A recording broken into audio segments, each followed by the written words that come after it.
الرحیم وهو ان استقل فمع الدلالة بحیته على احد الازمنة الثلاثة کلمة وبدونها اسم وإلا فادات، اور یہ یعنی مفرد اگر مستقل ہو، یعنی اپنا معنی بتانے میں مستقل ہو، مستقل بالمفہومیت ہو، تو اپنی حیت و صیغہ کی وجہ سے تینوں زمانوں میں سے اگر کسی ایک زمانے پر دلالت کرے تو ایسی دلالت کے ساتھ وہ کلمہ ہوگا، وہ کلمہ کہلائے گا۔ وَبِدُونِهَا اسم، اور اس کے بغیر، یعنی اپنی حیت اور صیغہ کی وجہ سے تینوں زمانوں میں سے کسی زمانے پر دلالت نہ کرے تو وہ اسم ہے۔ وَإِلَّا، ورنہ، اس کا تعلق ہے ان استقلّہ سے، اے وَإِن لَّمْ يَسْتَقِلَّ فَعَادَاتٌ، ورنہ یعنی اگر اپنا معنی بتانے میں مستقل نہ ہو تو وہ عادات ہے۔ یہ مفرد کی پہلی تقسیم ہے۔ پھر وَأَيْضًا سے مفرد کی دوسری تقسیم ہے۔ دوسری تقسیم اس طور سے شروع کرتے ہیں کہ ان اتحد معنی، یعنی مفرد کا معنی یا تو ایک ہوگا یا اس کے کثیر معانی ہوں گے۔ اگر اس کا معنی ایک ہے تو اس میں اگر تشخص پایا جائے، یعنی کسی ذات مشخص و معین پر وہ دلالت کرے، وضعی طور پر کہ کسی شخص خاص کے مقابل میں اس کی وضع ہوئی ہے تو وہ علم ہے۔ وَبِدُونِهِ مُتَوَاتٍ، اور اس کے بغیر یعنی تشخص اگر اس میں نہ ہو تو وہ متواتی ہے یا مشکک ہے۔ اگر اس کے سارے افراد یکساں ہیں، سارے افراد پر اس کا صدق یکسانیت کے ساتھ ہو رہا ہے تو وہ متواتی ہے، اور اگر سارے افراد پر اس کا صدق یکسانیت کے ساتھ نہ ہو بلکہ تفاوت، کہ کسی فرد پر پہلے صادق آئے، کسی پر بعد میں صادق آئے، یا کسی فرد پر زیادہ صدق ہو رہا ہے، کسی پر کم ہو رہا ہے، یا کسی فرد پر اس کا صدق اولا ہے اور دوسرے پر صدق اولا نہیں ہے، تو یہ تمام صورتیں مشکک کی۔ وَأَيْضًا إِنِ اتَّحَدَ مَعْنَاهُ، نیز اگر مفرد کا معنی ایک ہو تو تشخص کے ساتھ، یعنی وضعاً تشخص کے ساتھ وہ علم ہے۔ وَبِدُونِهِ مُتَوَاتٍ، اور اس کے بغیر یعنی تشخص نہ ہو تو وہ متواتی، ان تساوت افرادہ، بشرطے کہ اس کے افراد میں یکسانیت۔ وَمُشَكِّكٌ ان تفاوتت بِأَوَّلِيَّةٍ أَوْ أَوْلَوِيَّةٍ، اور مشکک ہوگا اگر اولیت یا اولویت کا تفاوت ہو افراد میں۔ وَإِن كَثُرَ، یہ تین قسمیں، علم، مشکک اور متواتی، یہ تین قسمیں مبنی تھیں اس بات پر کہ مفرد کا معنی ایک، وَإِن کَثُرَ، اب یہ دوسری شاخ اسی کی ہے کہ مفرد کا معنی ایک نہ ہو بلکہ کثیر معانی، تو یہ دیکھا جائے کہ ان سارے معانی میں سے ہر معنی کے لیے ابتداءً اس کی وضع ہوئی ہے یا ایسا نہیں۔ اگر ہر ایک معنی کے لیے اس لفظ کی وضع ابتداءً ہی ہوئی ہے تو وہ مشترک ہے۔ وَإِن کَثُرَ، اور اگر اس کا معنی کثیر ہو، فَإِنْ وُضِعَ لِكُلٍّ ابتداءً، تو اگر اس لفظ کی وضع سارے معانی کے لیے ابتداءً ہوئی ہے تو مشترک ہے۔ وَإِلَّا، ورنہ یعنی سارے معانی کے لیے اس کی وضع اگر نہ ہوئی ہو، فَإِنِ اشْتَهَرَ فِي الثَّانِي، تو اگر وہ معنی ثانی میں مشہور ہو جائے، اس طور سے کہ معنی اول متروک الاستعمال ہو گیا ہو، تو وہ منقول ہے، جو ناقل کی طرف منسوب ہوگا، یعنی جیسا ناقل اسی اعتبار سے منقول ہوگا۔ ناقل اگر عرف عام ہو تو منقول عرفی، ناقل اگر شرعیت ہو تو منقول شرعی، ناقل اگر اصطلاح خاص ہو تو منقول اصطلاحی۔ وَإِلَّا، ورنہ یعنی اگر ایسا نہ ہو کہ معنی ثانی میں لفظ مشہور ہو گیا اور معنی اول متروک الاستعمال ہو گیا، بلکہ اس لفظ کا استعمال دونوں معنی میں ہوتا ہے، تو اگر معنی اول میں استعمال ہو تو حقیقت ہے اور معنی ثانی میں استعمال ہو تو مجاز۔ اس طرح سے کل 7 قسمیں دوسری تقسیم کے لحاظ سے نکلتی ہیں۔ شرح دیکھیں، قولہ ان استقل اذا علمت تعریف المفرد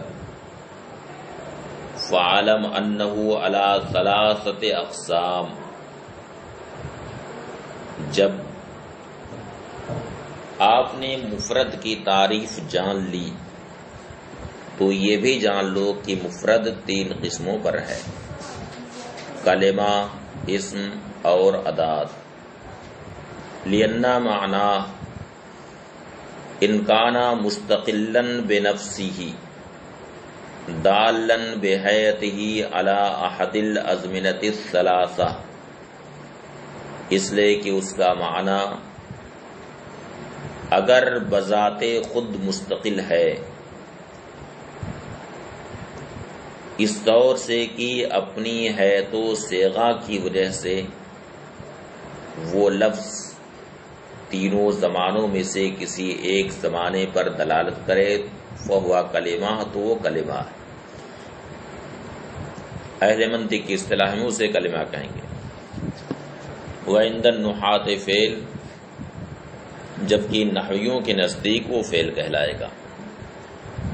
نحو حفظ یحفظ،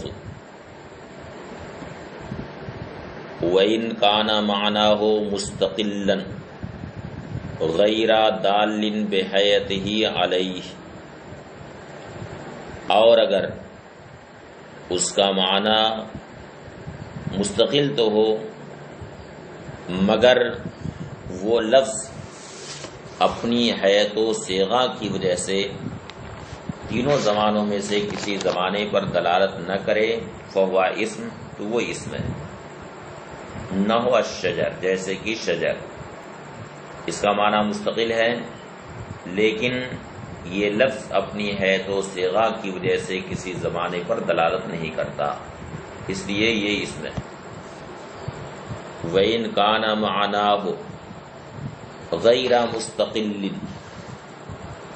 اور اگر اس کا معنی غیر مستقل ہو کہ جب تک اس کے ساتھ کوئی اور لفظ نہ ملایا جائے اس وقت تک اس کا معنی سمجھ میں نہ آئے، فہو ادات، تو وہ ادات مناطقہ کی اصطلاح ہے۔ وعند النحاة حرف، جبکہ نحویوں کے نزدیک وہ حرف ہے۔ نحو علی و فی، جیسے کہ علی اور فی۔ قول فمع الدلالت، فمع الدلالہ میں جو فا ہے یہ جواب شرط میں، یعنی ان استقلہ جو شرط ہے اسی کے جواب میں یہ فا. ومع الدلالہ، اور مع الدلالہ یہ حال ہے جس کا ذوالحال وہ ضمیر ہے یہاں پر جو محذوف ہے اور وہ مبتدا، یعنی اصل میں ہے فہوا مع الدلالت، تو ہوا کی ضمیر یہاں ذوالحال ہے اور مع الدلالہ یہ اسی کا حال. کلمہ خبر و مبتدئ محذوف، کلمہ یہ مبتدا محذوف کی خبر ہے. والتقدیر، اور تقدیر کلام اس طرح ہے فہوا حال کونہ مع الدلالۃ علی احدھا کلمۃ، تو وہ یعنی وہ لفظ اس حال میں کہ تینوں زمانوں میں سے کسی ایک زمانے پر دلالت کرے تو ایسی دلالت کے ساتھ وہ کلمہ ہے. قولہ بہیئتہ، یعنی زمانے پر دلالت کرے اپنی حیت و صیغہ کی وجہ سے، اپنے جوہر اور مادے کی وجہ سے نہیں بلکہ اپنی حیت و صیغہ کی وجہ سے کسی زمانے پر دلالت کرے کہ جب وہ حیت پائی جائے تو زمانے پر دلالت پائی جائے. اے کلما تحققت الحیت الترکیبیہ فی مادۃ موضوعۃ متصرفۃ فہم احد الازمنۃ الثلاثہ، یعنی جب حیت ترکیبیہ کا تحقق کسی مادہ موضوعہ میں ہو جو متصرفہ ہو، جس کی گردان آتی ہو، تو تینوں زمانوں میں سے کوئی ایک زمانہ سمجھا جائے مع المعنی الحدثی، ساتھ ہی اس میں معنی حدثی بھی پایا جائے. اب حیت کسے کہتے ہیں؟ تو حیت کی تعریف ہے یہ الحیت والصورۃ الحاصلۃ للحروف باعتبار تقدیمها و تاخیرها و حرکاتها و سکناتها. حیت اس صورت کو کہتے ہیں جو حروف کو حاصل ہوتی ہے، حروف کی تقدیم و تاخیر اور حرکات و سکنات کے اعتبار سے، یعنی حروف کی تقدیم و تاخیر اور حرکات و سکنات کے اعتبار سے جو صورت حروف کو حاصل ہوتی ہے اسے حیت کہا جاتا ہے. فبقید الاستقلال، اوپر مصنف نے کہا ان استقل، تو یہ استقلال کی قید سے ادات خارج ہو جاتا ہے، جیسے ان، لیتا وغیرہما اور ان کے علاوہ دیگر حروف، کہ یہ حروف معنی پر دلالت کرنے میں مستقل نہیں بلکہ ان حروف کے ساتھ کسی لفظ کو ملانا پڑے گا. وبقید الدلالۃ علی احد الازمنۃ الثلاثہ، اور جو یہ کہا کہ تینوں زمانوں میں سے کسی ایک زمانے پر دلالت کرے، تو اس قید سے اسم خارج ہو جاتا ہے، کیونکہ اسم کی دلالت کسی زمانے پر بالکل ہی نہیں ہوتی ہے، تو اس قید کے ذریعہ اسم یہاں سے نکل جاتا ہے. وبقید الدلالۃ علی احد الازمنۃ الثلاثہ، اور تینوں زمانوں میں سے ایک زمانے پر دلالت کی قید سے وہ اسم خارج ہو جاتا ہے الذی لا يدل علی زمان اصلا، جو کسی زمانے پر بالکل ہی دلالت نہیں کرتا. جیسے الکتاب والمسجد، جیسے کتاب، مسجد وغیرہما، یہ سب اسماء ہیں، کسی زمانے پر ان کی دلالت نہیں۔ وبقید الحیات، کلمہ کی تعریف میں مصنف نے یہ بھی کہا ہے کہ اپنی حیت و صیغہ کی وجہ سے کسی زمانے پر دلالت کرے، تو اس قید کے ذریعہ وہ اسم خارج ہو جاتا ہے جو اسم زمانے پر دلالت تو کرتا ہے لیکن اپنی حیت و صیغہ کی وجہ سے نہیں، بلکہ اپنے جوہر اور مادہ کی وجہ سے کسی زمانے پر دلالت کرتا ہے، جیسے زمان، امس، سبو، غبو، یہ سب الفاظ جو زمانے پر دلالت کر رہے ہیں تو ان میں حیت کا دخل نہیں ہے، بلکہ اپنے جوہر اور مادہ کی وجہ سے یہ زمانے پر دلالت کر رہے ہیں، اور کلمہ ہونے کے لیے ضروری ہے کہ حیت و صیغہ کی وجہ سے زمانے پر دلالت ہو، اس لیے حیت کی قید سے اس طرح کے اسماء خارج ہو جاتے ہیں۔ وبقید الحیات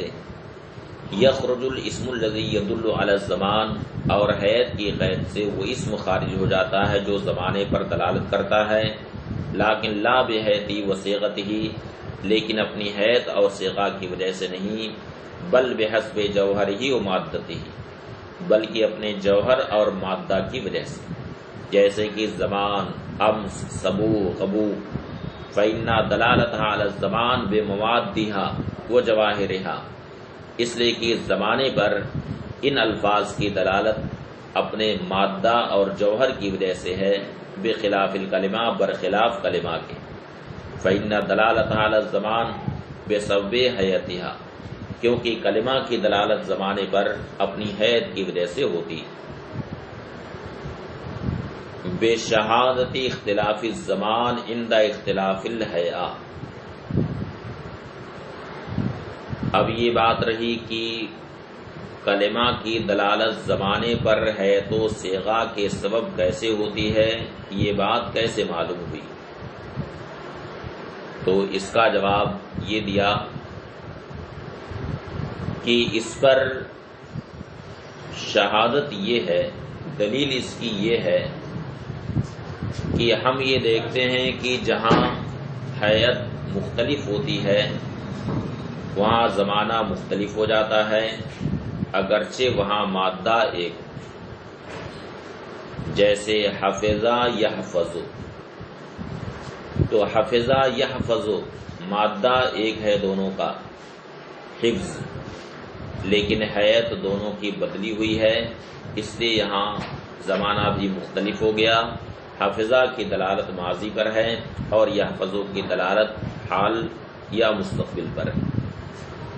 اور جہاں حیت ایک ہوتی ہے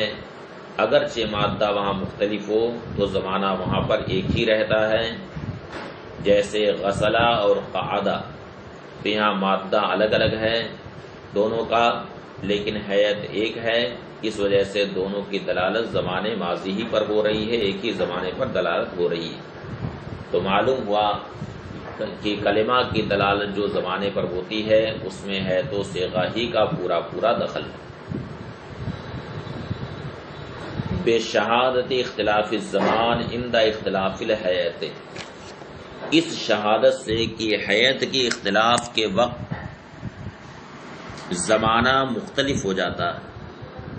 وَإِنِ اتَّحَدَتِ الْمَادَّةُ، اگرچہ مادہ ایک، جیسے کہ حفظہ یحفظ،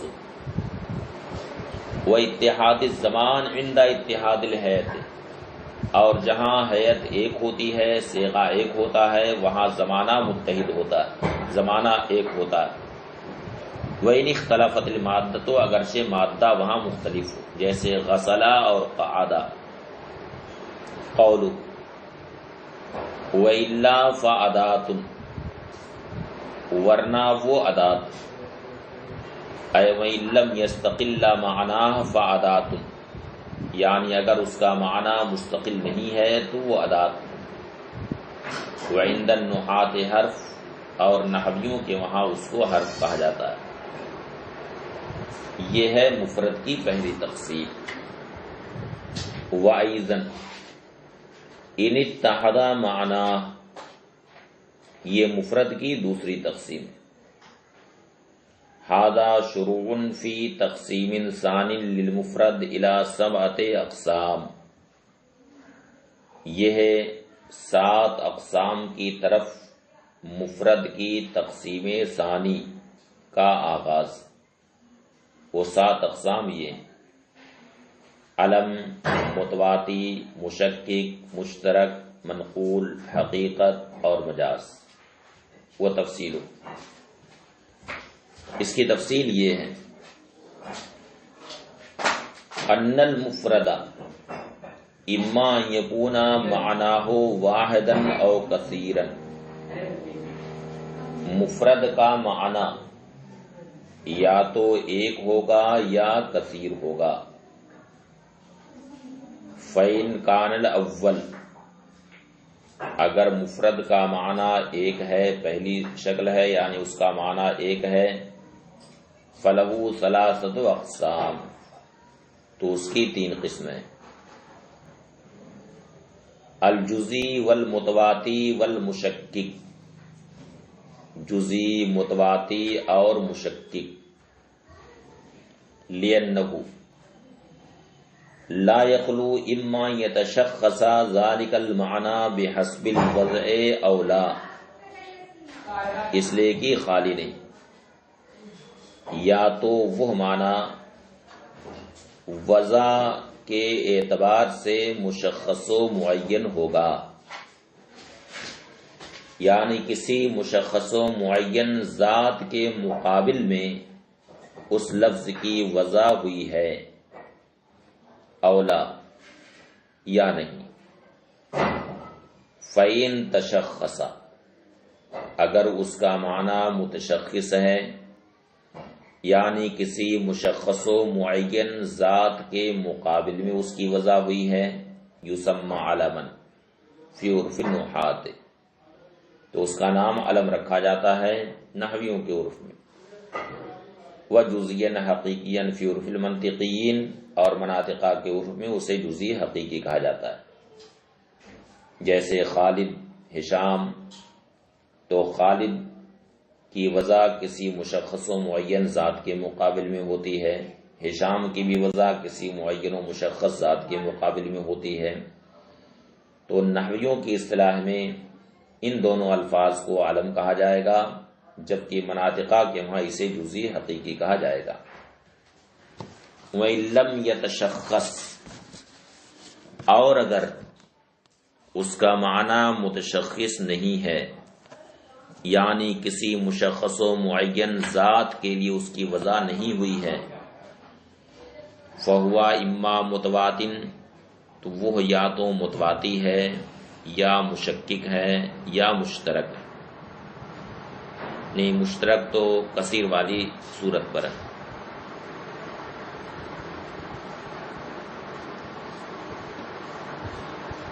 وَإِن لَّمْ يَتَشَخَّصْ، اور اگر اس کا معنی متشخص نہ ہو، فَهُوَ إِمَّا مُتَوَاتٍ، تو وہ یا تو متواتی ہے، ان تساوت افراد الذہنیہ والخارجیہ فی حصولہ وصدقہ علیہا، اگر اس کے افراد ذہنیہ اور خارجیہ ایک برابر اس معنی کے حصول اور ان افراد پر صدق میں سارے افراد کے درمیان مساوات، یعنی سارے افراد پر اس معنی کا صدق ایک ساتھ ہو اور یکساں طور سے، تو اسے متواتی کہا جائے گا۔ کل انسان، جیسے کہ انسان کے جتنے افراد ہیں سارے افراد پر اس کا صدق ایک ساتھ ہوتا ہے اور یکساں طور سے ہوتا ہے۔ اور شمس کے جو افراد ذہنیہ ہیں ان سارے افراد ذہنیہ پر اس کا صدق یکساں طور سے ہوتا ہے، اس لیے اسے متواتی کہا جاتا ہے۔ اب متواتی کو متواتی کیوں کہتے ہیں، وجہ تسمیہ کیا ہے، تو اس کو بتاتے ہیں۔ وَتَسْمِيَتُهُ مُتَوَاتِيًا، اور اس کا نام متواتی رکھا جانا، لِتَوَاتُئِ الْأَفْرَادِ فِي مَعْنَاهُ، اس لیے کہ اس کے معنی میں افراد میں تماتع یعنی توافق ہوتا ہے، اہل توافق ہے، یعنی افراد میں باہم موافقت ہوتی،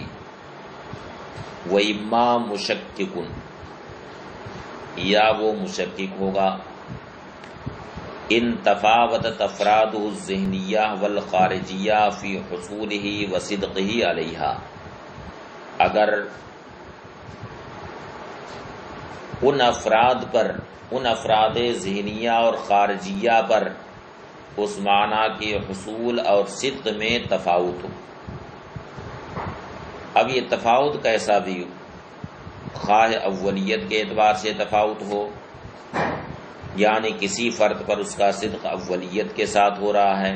اور کسی پر صدق اولیت کے ساتھ نہیں ہوتا، یا یہ تفاوت اولویت کا ہو، وَذَلِكَ التَّفَاوُتُ إِمَّا بِأَوَّلِيَّةٍ، اور یہ تفاوت یا تو اولیت کا ہوگا، کل وجود فَإِنَّهُ فِي الْوَاجِبِ قَبْلَ حُصُولِهِ فِي الْمُمْكِنِ، مثلاً وجود ہے، وجود کا صدق واجب کی ذات پر پہلے ہے، اور ممکن کی ذات پر وجود کا حصول یہ بعد میں۔ تو یہاں پر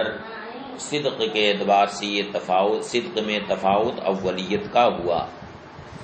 کل وجود فإنہ فی الواجب قبل حصولہ فی الممکن، کیونکہ واجب میں اس کا حصول، واجب کی ذات پر اس کا صدق ممکن میں حصول سے پہلے، ممکن کی ذات پر صدق سے پہلے، او اولویہ، یا یہ تفاوت اولویت کا، کالنور، جیسے کہ روشنی، فإنہ فی الشمس اقویٰ واتم من غیرہا، کیونکہ شمس میں اس کا حصول غیر شمس میں حصول سے اقوا اور اتم ہے۔ ظاہر ہے کہ شمس، سورج کے اندر جو روشنی ہے وہ روشنی غیر شمس میں نہیں ہے، تو سورج میں اس کا حصول غیر شمس میں حصول سے اقوا اور اتم ہے۔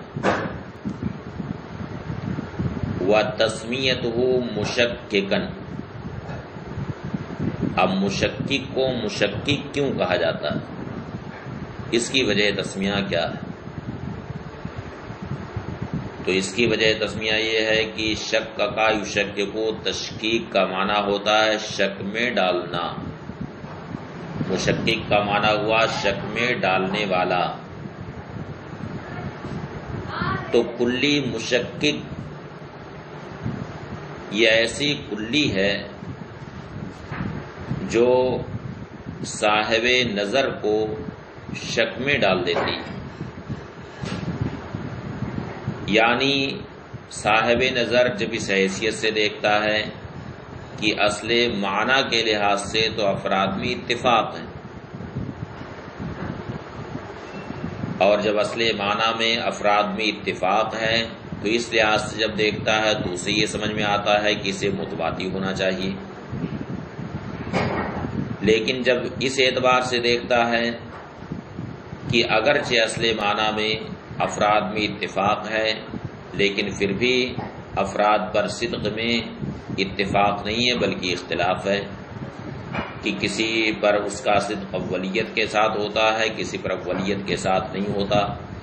کسی پر اس کا صدق اولویت کے ساتھ ہوتا ہے، کسی پر اولویت کے ساتھ نہیں ہوتا ہے، کسی پر اس کا صدق اشدیت کے ساتھ ہوتا ہے، کسی پر اس کا صدق اضافیت کے ساتھ ہوتا ہے، تو اس لحاظ سے دیکھتا ہے تو افراد میں اسی اختلاف نظر آتا ہے، تو اسے یہ سمجھ میں آتا ہے کہ اسے مشترک ہونا چاہیے۔ تو کلی مشکک یہ ہے ناظر کو شک میں ڈال دیتی، اس وجہ سے اس کا نام مشکک پڑا۔ وَتَسْمِيَتُ مُشَكِّكًا، اور اس کا نام مشکک رکھا جانا اس شک کی وجہ سے ہے جو اس میں نظر کرنے والے کو حاصل ہوتا ہے۔ فَإِنَّهُ يُشَكِّكُ، کیونکہ یہ کلی شک میں ڈال دیتی، حل ہوا متواتن،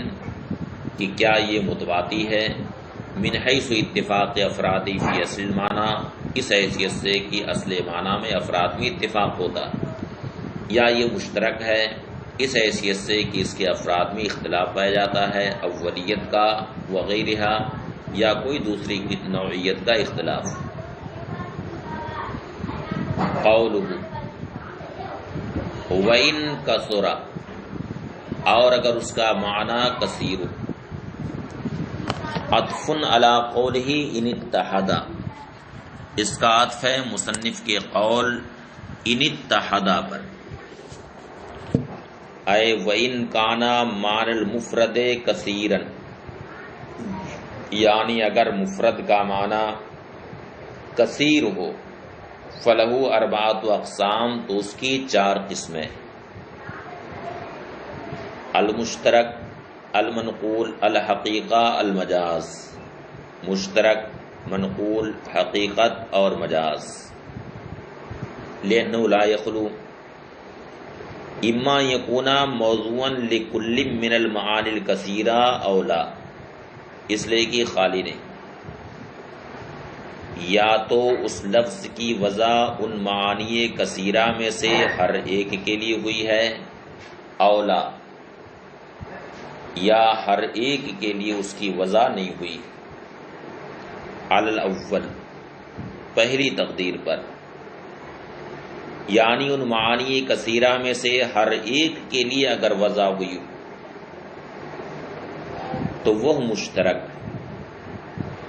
اشتراکی فی تلک المعانی، اس لیے کہ ان معانی میں اس لفظ کا اشتراک ہوتا ہے،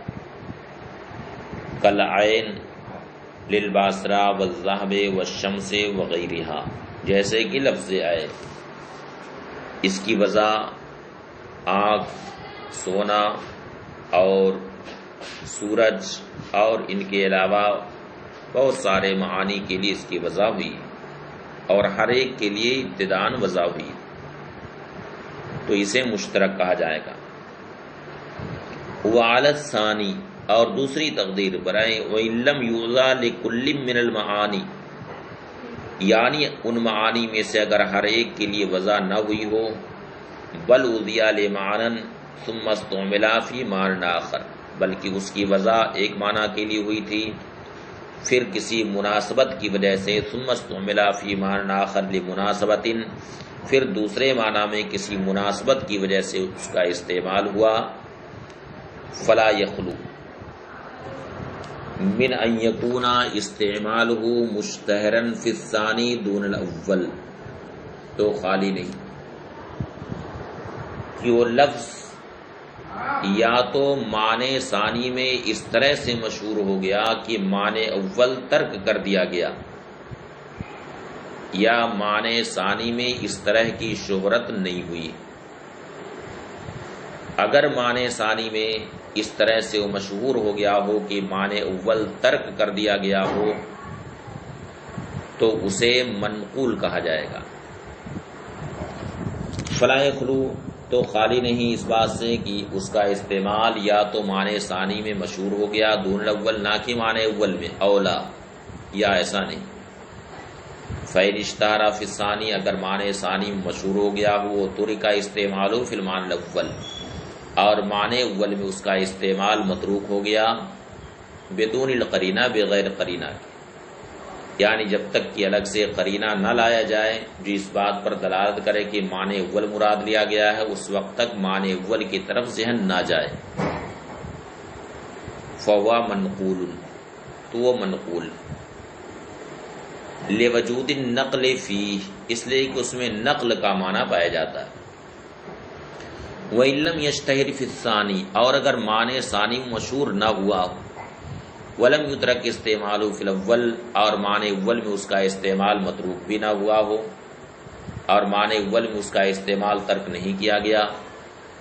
بلکہ کبھی معنی اول میں استعمال ہوتا ہے، کبھی معنی ثانی میں استعمال ہوتا ہے، تو اگر معنی اول میں استعمال ہو تو حقیقت، اور معنی ثانی میں استعمال ہو تو مجاز۔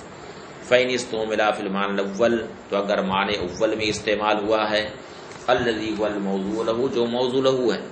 فهو حقیقت، تو حقیقت، لتحقق اللفظ فی موضع الاصلی، اس لیے کہ لفظ کا تحقق اپنے اصلی مقام میں ہوا، کالاسد للحیوان، جیسے کہ کالاسد للحیوان المفترس، جیسے کہ اسد کا استعمال حیوان مفترس کے لیے کیا جائے تو حقیقت۔ وَإِنِ اسْتُعْمِلَ فِي الْمَعْنَى الثَّانِي، اور اگر معنی ثانی میں اس کا استعمال ہوا ہے جو معنی موضوع له نہیں ہے، اس کا غیر ہے، تو وہ مجاز۔ وجہ تسمیہ یہ ہے کہ لِكُونِهِ مُتَجَاوِزًا عَنْ مَعْنَاهُ الْوَضْعِي، اس لیے کہ وہ اپنے معنی وضعی سے متجاوز ہے،